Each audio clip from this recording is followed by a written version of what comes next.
नमस्कार साथीहरू, तपाईहरूको Facebook account सुरक्षित छ भन्ने कुरा पक्का गर्न चाहनुहुन्छ? आजको यो भिडियोमा म तपाईहरूलाई देखाउने छु फेसबुक अकाउन्ट कहाँबाट र कुन डिभाइसबाट लगइन भइरहेको छ भनेर चेक गर्ने सजिलो तरिका। यो जानकारीले तपाईको फेसबुक अकाउन्ट सुरक्षित राख्न मद्दत गर्नुको साथै यदि कुनै अनधिकृत डिभाइसमा लगइन देखियो भने तुरुन्त यो भिडियोमा सिकाएको जस्तै गरी फेसबुक अकाउन्ट लगआउट गर्न सक्नुहुन्छ। त्यसको लागि यो भिडियो अन्तिमसम्म हेर्नुहोला। पहिला तपाईं आफ्नो फेसबुकमा जानुहोला। फेसबुक अकाउन्टमा गइसकेपछि आफ्नो यहाँ दाहिनेपट्टि साइडमा प्रोफाइलमा थिच्नुहोला। सेटिङ एन्ड प्राइभेसीमा जानुहोला। सेटिङमा ओके गर्नुहोला। पासवर्ड एन्ड सेक्युरिटीमा ओके गर्नुहोला।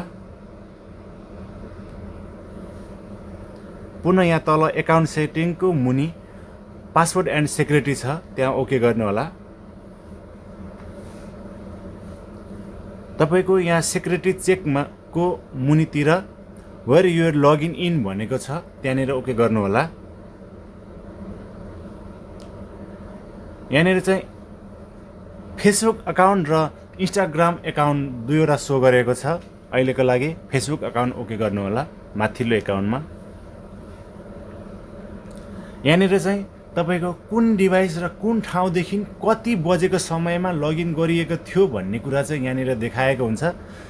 अब तपाईले यहाँनिर सबभन्दा मुनि यहाँनिर सेलेक्ट डिभाइस टु लगआउट भन्नेमा ओके गर्नुहोला।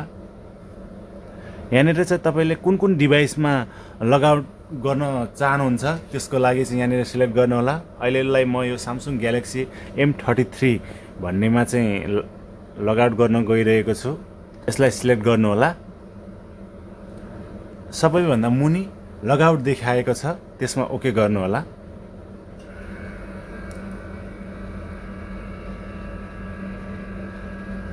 अब तपाईको मोबाइलमा इमेलमा अथवा मोबाइल नम्बरमा यसरी ओटिपी जानेछ। इमेलमा गएर यसरी ओटिपी हेर्नुहोला, कपी गरेर ल्याएर यहाँ पेस्ट गर्नुहोला अनि कन्टिन्यू गरिदिनु होला।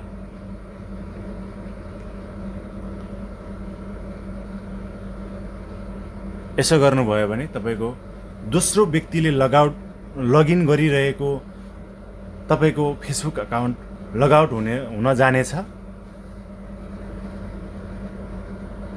यदि यो भिडियो तपाईलाई उपयोगी लाग्यो भने लाइक गर्न नबिर्सनुहोला। साथै अरूलाई पनि जानकारी होस् भन्ने चाहनुहुन्छ भने शेयर गर्नुहोला।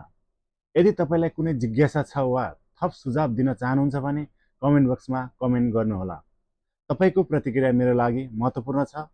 यस्तै जानकारीमूलक भिडियो सहित पुनः अर्को उपयोगी भिडियोमा पुनः आउनेछु। फेरि भेटौँला। धन्यवाद।